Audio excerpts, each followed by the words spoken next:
தமிழக கண்பானவருக்கும் வணக்கம்.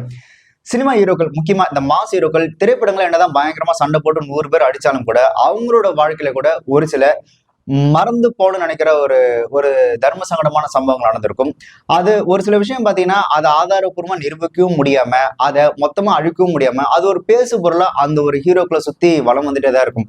ஸோ அந்த மாதிரி ஒரு சம்பவம் தான் பவன் கல்யாண், தெலுங்கு ஹீரோ பவன் கல்யாண் இருக்குல்ல. ஸோ அவருக்கு ஒரு சம்பவம் நடந்தது. பவன் கல்யாண் தெலுங்கு சினிமாவோட ஒரு மிகப்பெரிய ஸ்டார், பவர் ஸ்டார், சிரஞ்சீவி அவர்களோட தம்பி. அதெல்லாம் தாண்டி இன்னைக்கு ஆந்திராவோட டெப்யூட்டி சிஎம்மா இருக்கக்கூடிய பவன் கல்யாண் அவர்கள் பாத்தீங்கன்னா, அவருக்கு முதல்ல இந்த சினிமால பெருசா பெரிய ஹீரோவா அப்படின்ற ஆசைலாம் இல்லை அப்படின்னாலும் அவங்களோட மொத்த குடும்பம் சேர்ந்து நம்ம குடும்பத்துல நீயும் ஒரு ஹீரோவா வரணும் அப்படின்னு சொல்லி அவரையும் ஒரு திரைப்பட ஹீரோவா மாத்தி விட்டாங்க. பவன் கல்யாணோட இயற்பெயர் எதுன்னு பாத்தீங்கன்னா கோனிடேல கல்யாண் பாபு. சோ அந்த கல்யாண் பாபு அப்படின்ற பேர்ல தான் 1996 அக்கட அம்மாயி இக்கட அப்பாயி அப்படின்ற திரைப்படத்தின் மூலயமா குடும்பமே சேர்ந்து உருவாக்கின திரைப்படத்தின் மூலயமா தெலுங்கு திரையுலகத்துக்கு அறிமுகமாக இருந்தாரு பவன் கல்யாண் அவர்கள். அந்த திரைப்படம் பாத்தீங்கன்னா ஒரு அட்டர் ஃபிளாப் மூவி. அதுக்கப்புறம் தமிழ்ல வந்த கோகுலத்தில் சீதை திரைப்படத்தை கோகுலம்ல சீதான்னு ரீமேக் பண்ணி நடிச்சிருந்தாரு. அந்த படமும் ஒரு சுமாரான திரைப்படமா அமைஞ்சது. கல்யாண் பாபு அப்படின்ற பேர்ல திரைத்துறைக்கு அறிமுகமாக இருந்தாலும் கூட அவர் இப்போ பவன் கல்யாண் அப்படின்னு கூப்பிடுறதுக்கு மிக முக்கிய காரணம் என்ன அப்படின்னு பாத்தீங்கன்னா, அவர் பேசிக்காவே ஒரு மார்ஷல் ஆர்ட்ஸ் கலைஞர். அவர் கராத்தே அதெல்லாம் நல்லா கத்துக்கிட்டு வந்த ஒரு ஸ்டண்ட் கலைஞராகவே இருந்தாரு. அதனால அவரோட ஆரம்ப கால திரைப்படங்களை அவரோட திரைப்படங்களுக்கு அவரே இந்த ஸ்டண்ட் எல்லாம் கோரியோகிராஃப் பண்ணும்போது சுத்தி இருக்கிறவங்களாம் அண்ணனோட சப்போர்ட்ல இந்த குடும்ப சப்போர்ட்ல இந்த ஆள் இந்த மாதிரி எல்லாம் பண்ணிட்டு இருக்கலாம், இவரோ கோரியோகிராஃப் எல்லாம் பண்றா அப்படின்னு சொல்லி இண்டஸ்ட்ரியில பயங்கரமா கிண்டல் பண்ண ஆரம்பிச்சாங்க. அதுக்கப்புறம் என்னையே நீங்க கிண்டல் பண்றீங்களா, இப்ப என் திறமையை எப்படி அவுத்து விடுறோம் பாருங்க அப்படின்ற மாதிரி ஒரு ஓப்பன் ஷோ ஒன்று பண்ணாரு. என்னோட திறமைகளை நான் நிரூபிக்கிறேன் அப்படின்ற மாதிரி ஓப்பன் ஷோ ஒன்று பண்ணாரு. ஆக்சுவலா அவருக்கு அந்த மார்ஷல் ஆர்ட்ஸ் எல்லாம் சொல்லி கொடுத்தது யாரு அப்படின்னு பாத்தீங்கன்னா ஷிஹான் ஹுசைனி. நம்ம இந்த பத்ரி திரைப்படத்துல பாத்தீங்கன்னா விஜய்க்கு ட்ரெயின் பண்ற மாதிரி ஒரு மாஸ்டர் நடிச்சிருப்பார்ல. ஸோ அவர் தான் பவன் கல்யாணோட உண்மையான மாஸ்டர்.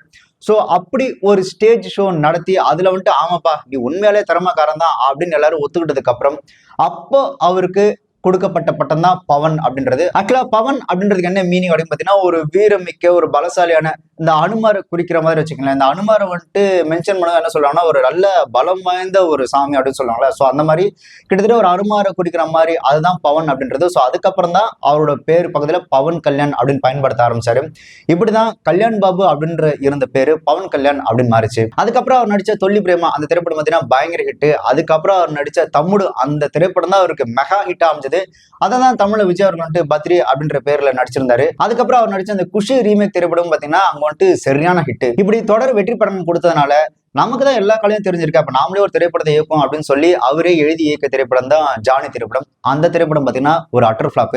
அதுக்கப்புறம் பாத்தீங்கன்னா குடும்ப சங்கர் அந்த திரைப்படம் நடிச்சிருந்தாரு, அதுவும் ஃபிளாப். அதுக்கப்புறம் பாலு ABCDEFGH அப்படின்னு ஒரு திரைப்படம் நடிச்சாரு, அதுவும் ஃபிளாப். அதுக்கப்புறம் பங்காரம் அந்த திரைப்படம் பெருசா ஓடல. அதுக்கப்புறம் தமிழ்ல விஜய் நடிச்ச திருப்பாச்சி திரைப்படத்தை அண்ணாவாரம் அப்படின்னு ரீமேக் பண்ணியிருந்தாரு.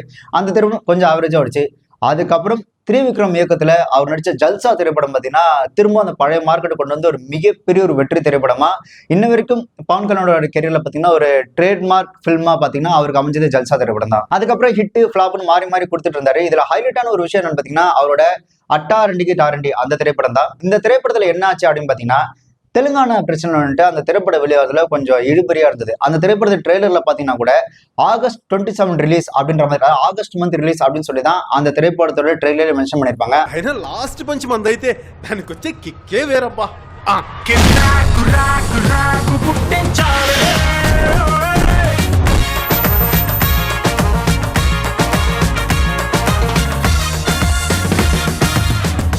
ஆனா அந்த திரைப்படம் ரிலீஸ் ஆனது September 27. இதுல என்ன ஒரு விஷயம் அப்படின்னு பாத்தீங்கன்னா அந்த திரைப்படத்துல இந்த தெலுங்கானா பிரச்சனை ஏற்கனவே இழுபறில இருந்தது. ரெண்டாவது அந்த திரைப்படத்துல சம்பள பிரச்சனை காரணமா அந்த திரைப்படத்துல ஒர்க் பண்ண ஒரு அசிஸ்டன்ட் டைரக்டர் ஒரு ஏடி என்ன பண்ணிட்டாருன்னா அந்த படத்தோட 90 மினிட்ஸ் வீடியோவை, அதாவது அதுவும் முக்கியமா HD பிரிண்ட்ல 90 மினிட்ஸ் வீடியோவை ஆன்லைன்ல அப்லோட் பண்ணி விட்டாரு. ஸோ அந்த கிட்டத்தட்ட ஒரு பாதி படத்தை நெட்ல அப்லோட் பண்ணி விட்டாரு ஒரிஜினல் பிரிண்டோட.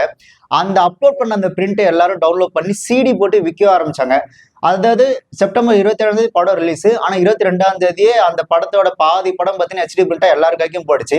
ப்ரொடியூசருக்கு கிட்டத்தட்ட நெஞ்சு வலி வந்த கதை தான். ஏன்னா இதுக்கு மேல படம் ரிலீஸ் ஆனாலும் ஓடாது இல்லை. ஏன்னா 1.5 மணி நேரம் படத்தை எல்லாரும் CD போட்டு பார்த்ததுக்கு அப்புறம் கூட இதுக்கப்புறம் அந்த திரைப்படம் எங்க தேட்டர்ல ஓட போகுது அப்படின்னு சொல்லிட்டு அவ்வளவுதான் அந்த படத்தோட ஸ்டோரி முடிஞ்சது அப்படின்னு நினைக்கும் போது September 27 தான் படம் ரிலீஸ் ஆகி இதுக்கு முன்னாடி பவன் கல்யாணோட கெரியர்ல வெற்றி பெற முடியாத அளவுக்கு தெலுங்கு இண்டஸ்ட்ரியிலேயே வெற்றி பெற முடியாத அளவுக்கு ஒரு மிகப்பெரிய வெற்றியை அந்த திரைப்படம் பவன் கல்யாண் அவர்களுக்கு தேடி கொடுத்தது. இதுதான் பவன் கல்யாணோட மிகப்பெரிய மாஸ் அப்படின்ற அளவுக்கு அந்த திரைப்படம் அவ்வளவு பெரிய வெற்றி அடைஞ்சது. அந்த திரைப்படம் பாதி பிரிண்ட் ஒரிஜினலா ரிலீஸ் ஆனதுக்கு அப்புறம் கூட. இப்போ நான் சொன்ன இந்த விஷயங்கள்லாம் பாத்தீங்கன்னா இண்டஸ்ட்ரியில ஒரு சில பேர் தெரிஞ்சிருக்கலாம், ஒரு சில பேர் தெரியாம இருந்திருக்கலாம். பட் நான் சொல்ல வந்த விஷயம் இது கிடையாது.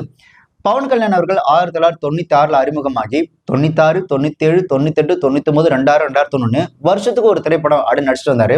இந்த 2001 அப்புறம் பாத்தீங்கன்னா 2001 ஏப்ரல்ல குஷி ரிலீஸ் ஆனதுக்கு அப்புறம் பாத்தீங்க அப்படின்னா 2002 எந்த படமா வரல. 2003 ஏப்ரல்ல தான் ஜானி திரைப்படம் ரிலீஸ் ஆச்சு.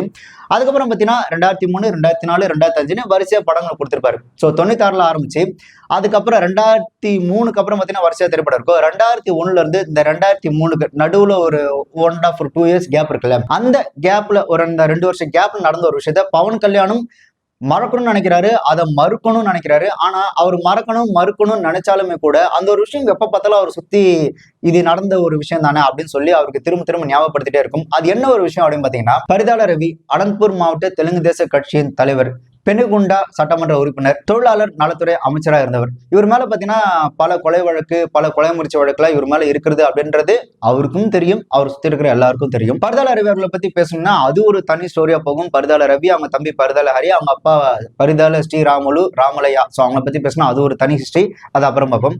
அதுல அந்த பரிதாள ரவி அவர்கள் பாத்தீங்கன்னா பவன் கல்யாண் அவர்களோட 2001 குஷி திரைப்படம் ரிலீஸ் ஆனதுக்கு அப்புறம் பரிதாள ரவி அவர்கள் பவன் கல்யாணை கடத்தி கொண்டு போய் அவரோட பண்ணை வீட்டுல வச்சு கிட்டத்தட்ட 1 மாசம் அவரை வச்சு பணைய கைதியா வச்சு தொடர்ந்து அவருக்கு மொட்டை அடிச்சுட்டே அவரை கொடுமைப்படுத்தினதா ஒரு செய்தி வந்துட்டு பரவலா பரவிட்டே இருந்து, அந்த செய்தியை வந்து 2003 டெக்கன் கிரானிக்கல்ல நியூஸா போட்டுட்டாங்க அப்படின்றதுக்காக பெங்களூர்ல இருக்க டெக்கன் கிரானிக்கல் ஆபீஸ்ல போயிட்டு பவன் கல்யாணும் அவங்களோட சொந்தங்களும் சேர்ந்து அந்த டெக்கன் கிரானிக்கல் ஆபீஸ்க்கு எதிராக அவங்க போராட்டம் நடத்தினாங்க. அதாவது பரிதாள ரவி என்னை கடத்தினதாகவும் என்னை கூட்டு மொட்டடிச்சதாகவும் அதனாலதான் எனக்கு இந்த கேப் விழுந்ததாகவும் ஒரு பேஸ்லெஸ் ஒரு ஃபேக் ஸ்டோரியை வந்துட்டு டெக்கன் கிரானிக்கல் போட்டாங்க அப்படின்னு சொல்லி டெக்கன் கிரானிக்கலுக்கு எதிராக வந்துட்டு பவன் கல்யாணம் போய் ப்ரொடெஸ்ட் எல்லாம் பண்ணாரு. அது மட்டும் இல்லாம குஷி திரைப்படம் நடிக்கும்போது நான் வந்து எஸ்.ஜே. சூர்யாவை தாக்குனதாகவும் ஒரு பொய்யான செய்தியை போட்டிருக்காங்க அப்படின்னு சொல்லி டெக்கன் கிரானிக்கு எதிராக வந்துட்டு பவன் கல்யாணம் ப்ரொடெஸ்ட் பண்ணியிருந்தாரு. ஆக்சுவலா பவன் கல்யாண் அவர்களை பரிதாள ரவி அவர்கள் கடத்தினாரா, மொட்டடிச்சாரா, அது உண்மையா பொய்யா அப்படின்றது ஒரு பக்கம் இருந்தாலும், பட் அந்த அளவுக்கு பரிதாள ரவி ஒரு பலம் வாய்ந்த ஒரு நபரா இருந்தாருன்றது உண்மைதான். ஆந்திரால இருக்காது அத்தனை பேருக்கும் தெரியும். ஆக்சுவலா பரிதாள ரவிகளை பத்தி நம்ம தெரிஞ்சுக்கணும் அப்படின்னா, ராம்கோபால் வர்மா அவர்கள் இயக்கிய ரத்த சரித்திரா பார்ட் 1, ஆக்சுவலா தெலுங்கு ஹிந்தியில பாத்தீங்கன்னா பார்ட் 1 பார்ட் 2 ரிலீஸ் ஆச்சு. தமிழ்ல சூர்யா நடிச்சிருந்தால ரத்த சரித்திரம், அந்த திரைப்படம் பார்த்தீங்கன்னா பார்ட் 1 பார்ட் 2வையும் மிக்ஸ் பண்ணி ஒரே திரைப்படமா ரத்த சரித்திரம் அப்படின்ற பேர்ல தமிழ்ல ரிலீஸ் ஆயிருந்து. 2003 டெக்கன் கிரானிக்கலுக்கு எதிராக பவன் கல்யாணம் ப்ரொடெஸ்ட் பண்ணதுக்கு அப்புறம் அந்த விஷயம் அதுக்கப்புறம் யாரும் பெருசா பேசாம அரசல் பரசலா அப்படியே சுத்தி பேசிட்டு அமைதியா இருந்தது. அதுக்கப்புறம் 2010 ராம்கோபால் வர்மா அவர்கள் பாத்தீங்கன்னா நான் வந்துட்டு பரிதாள ரவி அவர்களோட கதையை நான் திரைப்படமா எடுக்கிறேன் அப்படின்னு சொல்லிதான் இந்த ரத்த சரித்திரம் அப்படின்ற அந்த படத்தை பார்ட் 1 பார்ட் 2 அப்படின்னு எடுத்திருந்தாரு. சோ அந்த திரைப்படத்துல பவன் கல்யாணம் கடத்திட்டு கொண்டு போய் 1 மாசம் வச்சு அவர் மொட்டை அடிச்சு அவர் வந்து இந்த மாதிரி பண்ணது உண்மைதான், அதனால நான் அந்த காட்சி எடுக்கிறேன் அப்படின்னு ஒரு போட்டோ ஒண்ணு வந்து ராம்குமார் வர்மா ரிலீஸ் பண்ணியிருந்தாங்க. 2003 ஒரு பேஸ்ல ஸ்டோரி வந்துட்டு போட்டிருந்தாங்க அப்படின்னு சொல்லி டெக்கன் கிரானிக்கு எதிராக பவன் கல்யாண் அவர்கள் ப்ரொடெஸ்ட் பண்ணியிருந்தார் இல்லையா. அதுக்கப்புறம் அந்த விஷயம் அப்படியே அமுங்கி போனதுக்கு அப்புறம் 2010 வந்து இந்த ரத்த சரித்திரம் திரைப்படத்துல அந்த போஸ்டர் ரிலீஸ் ஆனதுக்கு அப்புறம் மறுபடியும் அந்த ஒரு விஷயம் பேசு பொருளா இருந்தது. பவன் கல்யாண் அவர்களும் சரி, அப்போத்துல இருந்து கிட்டத்தட்ட 2003 இருந்து இப்ப வரைக்குமே பாத்தீங்கன்னா ஒவ்வொரு தடவையும் அப்படி ஒரு சம்பவம் நடக்கவே இல்லை, எனக்கு பரிதாள ரவியை நான் பார்த்ததே இல்லை அப்படின்னு சொன்னது மட்டும் இல்லாம எனக்கு பரிதாள ரவி யாருன்னே தெரியாது அப்படின்னு தான் அவர் சொல்லிட்டு இருந்தாரு. ஆக்சுவலா பரிதாள ரவி அவர் பார்த்ததே இல்லைன்னு சொல்றதுல கூட சரி ஓகே அப்படின்னு ஒத்துக்கலாம். ஆனா தெரியவே தெரியாது அப்படின்றதுதான் எல்லாரும் கிண்டல் அடிக்கிற ஒரு விஷயம். பரிதாள ரவி தெரியாத ஆளா அங்க இருக்கவே முடியாது. அப்படி இருக்கும்போது இவர் எப்படி தெரியலன்னு சொல்லலாம் அப்படின்ற மாதிரி அவருக்கு அகேன்ஸ்டாவே ஒரு சில பேர் கமெண்ட்ஸ் எடுப்பாங்க. అదేంటే నేను పరిటాల రవి తీసుకెళ్లిపోయి కొట్టాడని చెప్తున్నారు నాకు టీడీపీ ఆఫీస్ నుంచి అన్న. నా మొదటి రియాక్షన్ పరిటాల రవి ఎవరు అని అడిగా, నాకు తెలియదు పరిటాల రవి ఎవరు. ఏంటి అంటే నిజంగా చెప్పంటాడు, కానీ ఒక అభాండం ఒక ప్రోపగాండా పెరిగి 1998 నుంచి పెరిగి 3 సంవత్సరాలు పెరిగి అది ఒక పేపర్లో వేసే స్థాయికి వచ్చింది. నాకెవరో వచ్చి గుండు గీయించేశారంట, కొట్టేశారంట. నేను సినిమాలు చేసి విసిగిపోయి జుట్టు మెయింటైన్ చేయలేక నాకు 100 కోపాలతోటి విసుగులతోటి జుట్టు వద్దు ఏమవుతుందని చెప్పి తీసేశాను. అది నేను చేసింది. గొడవల్ని కామెంట్ చేస్తూ ఉంటారు. మీకు పరిటాల గారికి అసలు గొడవ అసలు నేను ఇప్పుడు దాకా చూడలేదు. తమ్ముడు సినిమా చేసే టైంలో వచ్చిందని చెప్పి నాకు అసలు అర్థం కదా, ఎందుకు నువ్వు ఎక్కడ ఉన్నావు అని నన్ను అడిగారు. నేను ఎందుకు షూటింగ్ చేస్తాను BHL అని చెప్పాను. ఆ రోజు నుంచి మన అది ఎందుకు వదలలేదు మరి ఈ రోజు దాకా వీళ్ళు. అసలు ఎలాంటి గొడవ గానీ ఆయనకి మీకు వాదో పోదాలు కానీ ఏమి సార్? అసలు నేను చూడండి మనిషినే చూడలేదు నేను వ్యక్తి ఎప్పుడు దాకా చూడలేదండి. ఓకే, తర్వాత మీరు గత కొద్ది రోజులు 2-3 చోట్ల జరిగిన సంఘటనలు, ఈరోజు చాలా చోట్ల జరిగిన సంఘటనలు అన్నయ్య చిరంజీవి గారికి మిగతా అందరికి ఎంతో మనస్తాపాన్ని కలిగించారు. అన్నయ్య అభిమానిగా మీలో ఒకటిగా మీ బాధను నేను అర్థం చేసుకుంటూ నేను మిమ్మల్ని అందరినీ కోరేది ఒకటి, దయచేసి వీటన్నిటిని ఆపేల్సింది మిమ్మల్ని కోరుతున్నాను. అన్నయ్య మాటగా నేను చెప్పేది ఒకటి, మిమ్మల్ని ఎవరు ఉద్రేకపరిచిన ప్రతిస్పందించకండి. మీ అమూల్యమైన కాలాన్ని శక్తిని ఎప్పుడు 10 మంది మంచి కోసం ఉపయోగించిన అన్నయ్య తరపున மறுபடியும் మిమ్మల్ని కోరుకుంటూ.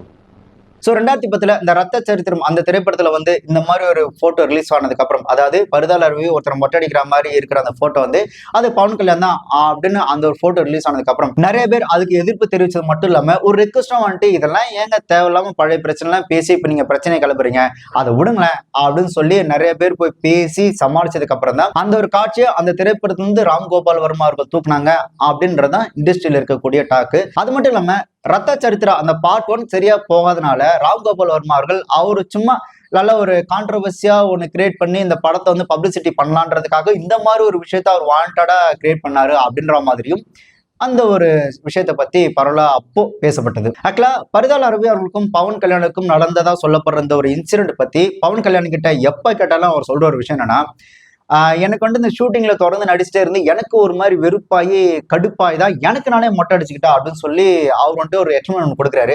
ஆக்சுவலா இந்த எனக்கு நானே மொட்டை அடிச்சுக்கிட்டா அப்படின்னு சொல்றதுலாம் வந்து ஒரு ஃபன்னியா இருந்தாலும் கூட அது ஒரு திரைப்படத்துல కామెడీగా వస్తాங்க. ఐ థింక్ ఖుషి సినిమా అయిపోయాక గుండు కొట్టి చేసుకున్నాను అనమాట.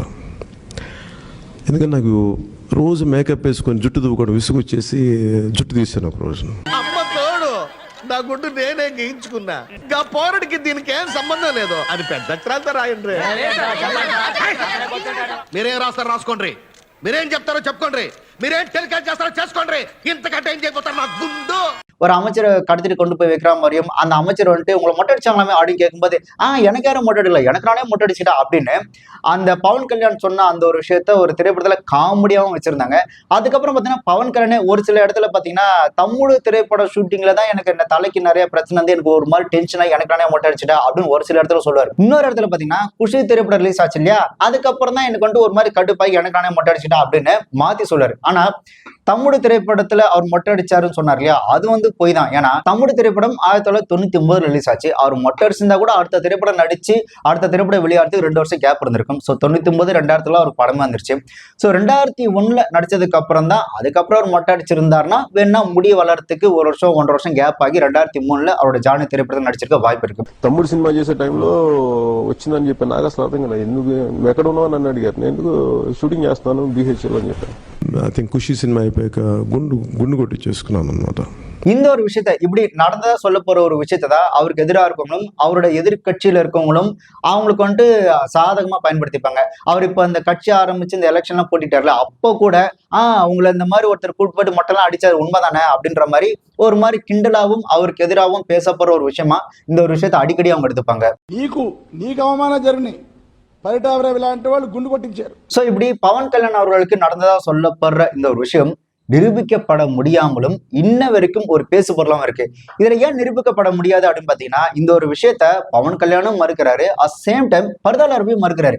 ஏங்க நான் அவர் வந்து ஒரே ஒரு தடவை ஒரு லேப்ல வந்துட்டு நான் அவர் பார்த்திருக்கிறேன் அவ்வளவுதான், மத்தபடி நான் வந்து பவன் கல்யாணம் வந்துட்டு மீட் பண்ணதே கிடையாது அப்படின்னு பரிதாள் அருவி ஒரே ஒரு தடவை மீட் பண்ணதா சொல்றாரு. ஆனா பவன் கல்யாண் பாத்தீங்கன்னா எனக்கு பரிதாள் அருவி யாருன்னே தெரியாது சொல்றாரு. சோ அதனாலதான் இந்த ஒரு விஷயம் பாத்தீங்கன்னா இன்ன வரைக்கும் இந்த காதுல கேட்ட ஒரு விஷயமாவே பரவிட்டே இருக்கு. இத ஒவ்வொரு தடவையும் பவன் கல்யாண் மறுத்துட்டே இருக்கிறாரு. அண்ட் பரிதாள் அருவி அவரோட ஹிஸ்டரின்றது ராம்கோபால் வர்மா அவரோட திரைப்படத்துக்கு ரத்த சரித்திரம் பேர் சொன்னார்ல, கிட்டத்தட்ட உண்மையிலேயே அவரோட ஹிஸ்டரின்றது ஒரு ரத்த சரித்திரம் தான். அதை பத்தி சொல்லணும் அப்படின்னு பாத்தீங்கன்னா அது ஒரு 2 குழுக்களுக்கு இடையே உருவான ஒரு மிகப்பெரிய ஒரு வார். ஆக்சுவலா அது 2 ஜாதிக்கு நடுவு நடந்தது, அதை நான் குழுன்னு சொல்றேன். கிட்டத்தட்ட ஒரு 50 வருஷ ஹிஸ்டரி அது. அதை பத்தி பேசுனா அது இன்னும் பெருசா போயிட்டே இருக்கும். இது பாத்தீங்கன்னா அவங்களோட அப்பா காலத்துல 1970 காலத்துல ஆரம்பிச்சது. பரிதாள ஸ்ரீராமுலு ராமலையா அப்படின்னு சொல்லுவாங்க. ஸோ அவரோட காலத்துல ஆரம்பிச்ச ஒரு விஷயம். நம்ம தெலுங்கு திரைப்படத்துல பாத்தீங்கன்னா என்னடா அதை கத்தி எடுத்துட்டு போறாங்க, திடீர்னு பாம்பு வைக்கிறாங்க, கார்லாம் பறக்குது, அநியாயத்தை பண்றீங்கடா அப்படின்ற மாதிரி நம்ம சொல்லுவோம்ல. ஆனா அதெல்லாம் படத்துல இல்ல, ஆக்சுவலா இவரோட ஹிஸ்டரியில உண்மையிலே நடந்த ஒரு விஷயம். உதாரணத்துக்கு ஒரே ஒரு சாம்பிள் சொல்லணும்னா 1997 பர்தால ரவி அவர்களை போட்டு தள்ளணும் அப்படின்னு ஆப்போசிட் குரூப் என்ன பண்ணிருந்தாங்க அப்படின்னா, ஆந்திர பிரதேசல இருக்கக்கூடிய ராமநாயுடு ஸ்டுடியோல அவர் வந்திருந்தாரு. ஸோ அப்போ அவர் காலி பண்ணிடலாம் அப்படின்னு முடிவு பண்ணி ஒரு கார்ல பாம் செட் பண்ணி அவர் போட்டு தள்ளலான்னு ஒரு முடிவு பண்ணிட்டாங்க. ஸோ அப்ப என்னாச்சுன்னா, ஒரு கார்ல பாம் செட் பண்ணி இங்க இருக்கு, கரெக்டா பர்தால ரவியோட கார் இங்க இருக்குன்னா, அதுக்கு நடுவுல பாத்தீங்கன்னா ஒரு ஸ்டுடியோ ஒர்க் பண்றவங்களோட கார் வந்து நிக்க, அந்த பாம் வெடிச்சு இந்த கார்ல இருக்கணும் சரி, சுத்தி இருக்கணும் சரி, கிட்டத்தட்ட 23 பேர் செத்து போயிட்டாங்க. அதுல பர்தால ரவியும் அவர் கூட ஒரு மிகப்பெரிய ஒரு ஹீரோ இருந்தாரு. அவங்க 2 பேரும் பாத்தீங்கன்னா கொஞ்சம் சீரியஸ் ஆயிட்டாங்க. அந்த மிகப்பெரிய ஹீரோ யாருன்னு பாத்தீங்கன்னா மோகன் பாபு அவர்கள். ஆக்சுவலா அந்த ஸ்டுடியோல பிளான் பண்ணி பாம் வைக்கிறதுக்கான மிக முக்கிய காரணம் என்ன அப்படின்னு பாத்தீங்கன்னா, பர்தால ரவி அவங்க அப்பா பர்தால ஸ்ரீராமுலு அவரோட வாழ்க்கை வரலாறு ஒரு திரைப்படமா எடுத்தாங்க. அந்த திரைப்படம் தான் ராமலயா, அதாவது ஸ்ரீ ராமலயா அப்படின்ற திரைப்படம். அதுல மோகன் பாபு அவர் நடிச்சிருப்பாங்க.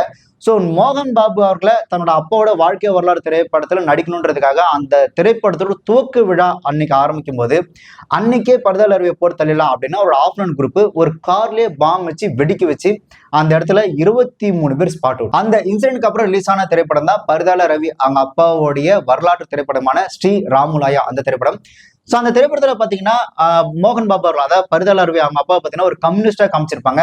ஆக்சுவலா பர்தால ரவியும் சரி, பர்தால ரவி அவங்க அப்பாவும் சரி, அவங்களோட ஹிஸ்டரி நம்ம எடுத்து பார்க்கும்போது அவங்க வந்துட்டு கம்யூனிஸ்ட் அப்படின்றத தாண்டி நக்சலைட்டோட மிக நெருங்கிய தொடர்பு இருந்தாங்க அப்படின்றதான் அவங்களோட வரலாறுல சொல்லப்படுற ஒரு விஷயம். இந்த கார்ல இந்த பாம் பிளாஸ்ட் பண்ணி 23 பேர் இறந்தாங்க, இவர் போட்டத்துல ட்ரை பண்ணாங்க சொன்னோம் இல்லையா, அதெல்லாம் இந்த 50 கால வரலாறுல நான் சொன்ன ஒரு விஷயம் தான். இந்த மாதிரி பல விஷயங்கள் இருக்கு. ஆக்சுவலா அந்த 50 கால வரலாற்று பார்த்தீங்கன்னா கிட்டத்தட்ட ஒரு 300 ஒரு 400 பேர்கிட்ட இருந்திருக்க வாய்ப்பு இருக்கு. அதாவது இந்த 2 குழுக்களுக்கு நடுவுல நடந்த சண்டையில ஒரு 400 பேர்கிட்ட இருந்திருக்க வாய்ப்பு இருக்குன்றதான் ரிப்போர்ட் சொல்றது. நான் ஏற்கனவே சொன்னேன் இல்லையா, பர்தால ரவி அவரோட வாழ்க்கை வரலாறுன்றது உண்மையிலேயே ரத்த சரித்திரம் தான். ஸோ இப்போ போட்டு நீங்க அந்த ரத்த சரித்திர திரைப்படத்தை பாருங்க, உங்களுக்கு ஒரு சில விஷயங்கள் புரியறதுக்கு வாய்ப்பு இருக்கு. ஒரு திரைப்படம் அப்படின்றது வெறும் சாதாரண ஒரு விஷயமா நம்ம படம் தானே அப்படின்னு நினைச்சு போறோம்ல. பட் இந்த ரத்த சரித்திர திரைப்படமும் ஸ்ரீ ராமுலயா திரைப்படம் பார்த்தீங்கன்னா அந்த மாதிரி கிடையாது. அது நிஜ வாழ்க்கையோட நெருங்கிய தொடர்பு இருக்கக்கூடிய திரைப்படங்கள். அண்ட் பவன் கல்யாணோட லைஃப்ல இப்ப வரைக்கும் நடந்ததுக்கான ஆதாரம் இல்லாம ஆனா இன்ன வரைக்கும் அவரை சுத்திட்டு இருக்கிற ஒரு விஷயம் எதுன்னு பாத்தீங்கன்னா, பர்தால ரவிவர்கள் அவர் கூட்டுப்பட்டு 1 மாசம் வச்சு மொட்டை அடிச்சாங்க அப்படின்ற ஒரு விஷயம் தான். ஆனா யோசிச்சு பார்க்கும்போது சினிமாவை விட இந்த விஷயம்லாம் கொஞ்சம் பயங்கரமா இருக்கிற மாதிரி தான் இருக்கு. அண்ட் சஸ்பென்ஸாவும் இருக்கு.